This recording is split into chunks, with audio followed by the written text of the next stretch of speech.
तर आज आपण या व्हिडिओमध्ये अत्यंत महत्त्वाचा मुद्दा डिस्कस करणार आहोत आणि तो मुद्दा म्हणजे की जे स्टेट कोटा आहे, स्टेट कोटाची काउन्सेलिंग कधीपासून स्टार्ट होणार आहे? एक अंदाज आपण आपला लावू शकतो मागच्या वर्षीचे ट्रेंड बघून. तर त्या हिशोबाने स्टेट कोटाची काउन्सेलिंग कधीपासून स्टार्ट होणार आहे, त्याबद्दल सविस्तर माहिती घेऊन टाकूया. आणि स्टेट कोटाच्या काउन्सेलिंगच्या अगोदर जे पण 85% कोटा असतो, त्याच्या अगोदर आपल्याला काय-काय करणं गरजेचं आहे, ते पण मी तुम्हाला सांगून ठेवेल. तसंच आपण हे सुद्धा जाणून घेणार आहोत, की कोणते-कोणते प्रक्रिया आता इथं चालू झालेली आहे काउन्सेलिंग.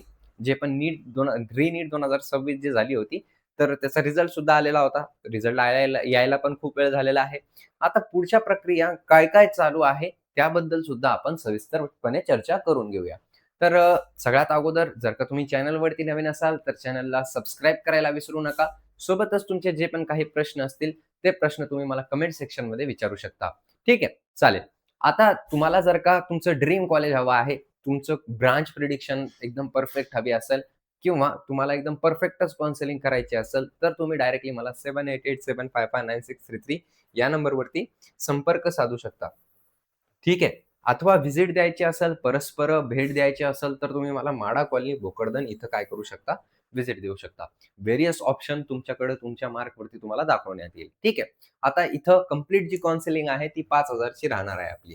ठीक आहे. किती हजारची? 5,000 ची. आणि खूप झाला आता 2 दिवस किंवा 3 दिवस हे 5,000 राहणार आहे. नंतर ही फीस वाढून 7,000 आपण करणार आहोत. तुमच्या याच्यानुसारच आपण ती 5,000 ठेवली होती. तुमची डिमांड होती, की तुम्ही काय केलं पाहिजे, "दादा 5च हजार ठेवा, आम्ही घेऊ." तर त्या कारणामुळे ही 5,000 होती. आता ती वाढून 7,000 होणार आहे. तर लवकरात लवकर तुम्ही जॉइन करून घ्या, जर का तुम्हाला करायचं असेल तर. आता कंप्लीट काउन्सिलिंग याच्यामध्ये असणार आहे तुमची. कंप्लीट काउन्सिलिंग स्टेट कोटासाठी. ठीक आहे, स्टेट कोटासाठी. परत-परत म्हणत आहे. फक्त स्टेट कोटासाठी. ओके. याच्यामध्ये MBBS, BDS, BAMS, BHMS, physiotherapy सगळं काही तुम्हाला भेटणार आहे. पर्सनलाइज करियर रोड मॅप असणार आहे. मी परत-परत म्हणत असतो पर्सनलाइज म्हणजे तुमच्या वैयक्तिक सगळं वैयक्तिक असेल तुमचं. ठीक आहे. कॉमन काहीच नसणार. तुमचं वैयक्तिक असणार. तुमचं नाव वगैरे सगळं काही वैयक्तिक असणार. तुमचं सीट जे असेल ते सुद्धा स्मार्ट सीट अलॉटमेंट हेल्प भेटेल. कॉलेज कोणचं भेटेल तुम्हाला आणि कोर्स कोणता भेटेल ते सुद्धा आपण कळवण्यात येईल. डाउट सॉल्व्हिंग होत असते. आपली एक ग्रुप असतो WhatsAppवरती त्याच्यावरती डाउट सॉल्व्हिंग होत असते. डॉक्युमेंट जे पण आहे त्याचे सगळे डॉक्युमेंट तुम्हाला परफेक्टली सांगण्यात येते, की हे डॉक्युमेंट तुम्हाला लागतील, हे डॉक्युमेंट तुम्हाला लागतील. त्याच्यानंतर प्रायोरिटी स्टुडंट केअर तुमचा असतो. त्याच्यानंतर वन टू वन मेंटरशिप इथं तुम्हाला प्रोव्हाईड करण्यात येते. म्हणजे हे मुद्दा अत्यंत महत्त्वाचा आहे, की मी स्वतः तुम्हाला सगळं काही हँडल करत असतो. ठीक आहे. कट ऑफ वगैरे हे दुसरे काढत असतात. ते जरी कट ऑफ वगैरे हे गोष्टी दुसरे करत असतात. Form filling, registration. पण जर का तुम्हाला सांभाळायची गरज आली, तुम्हाला बोलायची गरज आली, तर मी स्वतः तुमच्यासोबत काय करत असतो, डिस्कस करत असतो. College list depending upon your budget आणि प्रायोरिटी. अत्यंत महत्त्वाचा मुद्दा, की प्रायोरिटी आणि बजेटनुसार तुमची वैयक्तिक लिस्ट तुम्हाला दिली जात असते. कॉमन लिस्ट कोणाचीच नसते आपल्याकडं. ब्रांच प्रिडिक्शन असतं आणि गाईडन्स असतं. स्कॉलरशिपबद्दल सविस्तर माहिती तुम्हाला दिली जाते. आणि ऑनलाईन आणि ऑफलाईन सगळी काउन्सिलिंग आपल्याकडे अवेलेबल आहे. चला, तर डिस्कस करून घेऊया आपला मुद्दा. तर मुद्दा हा आहे, की स्टेट काउन्सिलिंग कधीपासून सुरू होणार? तर बघा, प्रक्रिया असते. सगळ्यात अगोदर नीटचा पेपर दिला तुम्ही. नीटचा पेपर दिल्यानंतर त्याची तुम्ही OMR चेक केली. त्याचं आपल्याला एक माहिती सुद्धा पडलं का आपण कुठं आहे. ठीक आहे. किती मार्क आपल्याला येत आहे. कोणत्या कोर्सला आपण एलिजिबल ठरू शकतो मागच्या वर्षीचा ट्रेंड बघून. आणि सहसा मागच्या वर्षीचा ट्रेंड कधी चुकीचा नसतो. सहसा सांगत आहे मी, कधीच नसतो. फक्त थोडंफार इकडं-तिकडं होऊ शकतं. थोडंफार पण म्हणजे किती 2,000 रँक, 3,000 रँक मागं-पुढं होऊ शकते फक्त. ठीक आहे. तर एवढं काही कठीण नाही. तर आपल्याला अगोदरच पासूनच आपल्याला माहीत आहे आपण कुठं स्टँड करत आहोत. ठीक आहे. आता याच्यानंतरची गोष्ट केली आपण, तर प्रक्रिया कशी चालते? तर नीट झाली, नीटचा रिझल्ट आला. ठीक आहे. 1 मिनिट थांबा. नीट झाली, नीटचं हे आलं, काय आलं? हां, नीट झाली, नीटचा रिझल्ट आला. नीटचा रिझल्ट आल्यानंतर काय होतं, की थोडे एक 10 ते 15 दिवस ब्रेक असतो. ठीक आहे. ब्रेक झाल्यानंतर तुमची ऑल इंडिया रँक तुम्हाला कळाली. त्यानुसार तुम्हाला कोर्स सुद्धा तुमचं माहिती पडून जात असतं. तुम्ही व्हेरियस काउन्सिलर्स किंवा व्हेरियस लोकांकडे जातात, की आम्हाला काय भेटेल, काय नाही, त्याबद्दल सविस्तर चर्चा करतात. आता इथं काय होत असतं ना, की एम-सी-सी. आता बघा, एक असतं एम-सी-सी, एक असतं double A, triple C. Double A, triple C. ठीक आहे. एम-सी-सी जे असतं ते एम-बी-बी-एस. एम-सी-सी जे असतं ते मेडिकल साठी असतं. मेडिकल म्हणजे MBBS आणि BDS याच्यासाठी. आणि AA, CCC हे कशासाठी असतं? तर आयुषसाठी असतं. आयुषमध्ये काय-काय येतं? तर BAMS, BHMS, BAMS,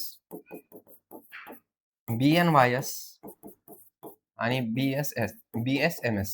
ठीक आहे. हे सिद्धांत आहे. ठीक आहे. तर हे कोर्स तिथं आपल्याला दिसायला मिळतात AA, मध्ये. ठीक आहे. आता याच्यानंतरची गोष्ट आता जर का आपण बघून घेतली, तर सगळ्यात अगोदर काय होतं ना, की PWD स्टुडंट जे असतात, म्हणजे जे पण आर्थिकदृष्ट्या मागासवर्ग जे विद्यार्थी असतात, त्या विद्यार्थ्यांची एक नोटीस येते. तर ती नोटीस आलेली आहे का? तर NMC म्हणजे नॅशनल मेडिकल काउन्सिलिंग या वेबसाईटवरती तर आलेली आहे. पण MCC वरती आत्ता मी व्हिडिओ बनवत आहे, तेव्हापर्यंत तर आलेली नाही. जेव्हा मी व्हिडिओ बनवत आहे. ठीक आहे. तर आतापर्यंत ती आलेली नाही. 29 जुलैपर्यंत ती नोटीस MCC वरती नाही, पण NMC वरती आलेली आहे 27 तारखेला. PWDची नोटीस. ठीक आहे. तर माझा एक अंदाज आहे, की आज ते 31 तारखेपर्यंत ही नोटीस MCC वरती टाकण्यात येईल. Is it clear? MCC वरती हे टाकण्यात येणार आहे. 29 ते 31 तारखेपर्यंत तुमची PWDची नोटीस आली. आता PWDची नोटीसमध्ये काय असतं बरं का? तर जे पण विद्यार्थी आहे PWDचे त्यांचं व्हेरिफिकेशनसाठी त्यांना सेंटर दिले जातात. काय दिले जातात? सेंटर. म्हणजे तुम्ही चेक करून घ्या, की तुम्ही खरंच आहात का आर्थिकदृष्ट्या मागास विद्यार्थी. तर ते तुम्ही चेक करून घ्या. ते सगळ्यात अगोदर नोटीस येत असते. त्याच्यानंतर काय होत असतं, तर बघून घेऊया. तर MCCचे रजिस्ट्रेशन चालू होतात. डायरेक्टली का? तर हो, MCCचे रजिस्ट्रेशन. तर माझा एक अंदाज आहे, की 3/8/2026 ते 12/8/2026 पर्यंत हे रजिस्ट्रेशन चालणार आहे. आता MCCच्या मध्ये कसं असतं ना, की रजिस्ट्रेशनच्या सोबतच चॉईसेस टाकल्या जात असतात. म्हणजे रजिस्ट्रेशन चालू झालं त्या दिवसापासूनच मागच्या वर्षीचं सांगत आहे मी, की त्या तारखेपासूनच आपल्याला काय करावं लागतं, तर चॉईसेस टाकावे लागतात. ठीक आहे. MCCची गोष्ट झाली. तर 3/8/2026 ते 12/8/2026 पर्यंत मला कुठं ना कुठं असं वाटतं, की हे कालावधी तुम्हाला दिला जाईल. ठीक आहे. जास्त पण दिला जाऊ शकतो. डेट चेंजेस सुद्धा होऊ शकतात. हे फक्त एक एक्स्पेक्टेड सांगत आहे मी. ठीक आहे. चालेल. याच्यानंतर MCC राउंड 1 तेच 3/8/2026 ते 12/8/2026 पर्यंत चालत असतं. आता याच्यामध्येच कुठे ना कुठे काय पडत असते आपली महाराष्ट्र स्टेट कोटा जे पण 85% कोटाची काउन्सिलिंग असते, त्याची नोटीस पडत असते. काय पडत असते? नोटीस. आता नोटीसमध्ये काय असतं बरं का? तर नोटीसमध्ये फक्त हे दिलं जात असतं, की रजिस्ट्रेशन कधीपासून स्टार्ट होणार आहे. सगळ्यात अगोदर तर रजिस्ट्रेशन दिलं जात असतं. त्याच्यानंतर SML लिस्ट कधी येणार ते सांगितलं जात असतं. आणि त्याच्यासोबतच तुमचं रजिस्ट्रेशनसाठी कमीत कमी ते 15 दिवस देतात. कमीत कमी. आणि SML लिस्ट कधी येणार त्याची डेट दिली जात असते. त्याच्यासोबतच 2-3 मुद्दे अजून मांडल्या जात असतात, की MBBSचे राउंड कधी स्टार्ट होणार आणि BDSचे राउंड कधी स्टार्ट होणार. ठीक आहे. MBBS, BDSचे. तर अशी ही प्रक्रिया चालत असते. तर आपण कुठं ना कुठं कुठपर्यंत आलेलो आहे. तर आपली जी प्रक्रिया आहे फक्त ती फर्स्ट वरती आहे. ठीक आहे. PWD नोटीस आतापर्यंत तर आलेली नाही. NMC वरती 27 तारखेला आलेली आहे. पण मला कुठं ना कुठं असं वाटतं, की 29, 30, 31 म्हणजे या 3 दिवसात कधी पण आपली नोटीस PWDची पडू शकते. MCC रजिस्ट्रेशन जशीच PWD नोटीस आली त्याच्या 2 ते 3 दिवसानंतर चालू होऊन जात असतं. पण ह्यावेळेस मात्र लवकर चालू होण्याची प्रोबॅबिलिटी आहे. कारण ऑलरेडी जे सेशन असतात MBBSचे, BAMSचे, BDSचे, BHMSचे ते ऑलरेडी लेट झालेले आहे. रिनीटमुळं. तर जे वार्षिक हे आहे तुमचं ते 2 ते 3 महिन्यापासून पुढे गेलेलं आहे. कारण तुम्ही नीट सुद्धा दिली होती, रिनीट सुद्धा दिली होती. त्याच्यामध्ये 2 महिने गेले तुमचे. बरोबर? तर ते 2 महिने कुठं ना कुठं भरपाई करून घेण्यासाठी ही जी काउन्सिलिंग प्रक्रिया आहे ती लवकरात लवकर स्टार्ट करणं गरजेचं आहे, अत्यंत गरजेचं आहे. जर का ही प्रोसेस अजून लांबण्यात गेली, तर कुठे ना कुठं तुम्ही फेल जरी नसलात, तरी तुम्ही 6 महिने बॅक जाल. समजलं तुम्हाला? असं आहे, रिॲलिटी आहे. ठीक आहे. तर याचा अर्थ जेवढी लवकर काउन्सिलिंग प्रक्रिया स्टार्ट होईल, तेवढं तुमच्यासाठी अत्यंत चांगलं राहील, महत्त्वाचं राहील.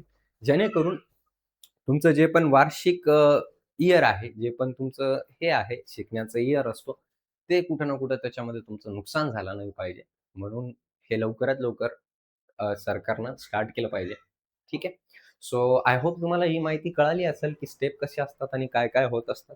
ठीक आहे. So thank so much. Have a great day. I hope तुमच्या रँकनुसार तुम्हाला बेस्ट पॉसिबल कॉलेज अलॉट व्हावं आणि त्याच्यासोबतच जर का तुम्हाला हे बघायचं असेल, की प्रायव्हेट कॉलेजेसमध्ये एम-बी-बी-एस, बी-ए, एम-एस, बी-ए, बी-एच-एम-एस, बी-डी-एस जे सेमी गव्हर्नमेंट कॉलेजेस आहेत त्याच्यामध्ये खर्च किती लागतो, तर तुम्ही ते या व्हिडिओमध्ये क्लिक करून बघू शकता.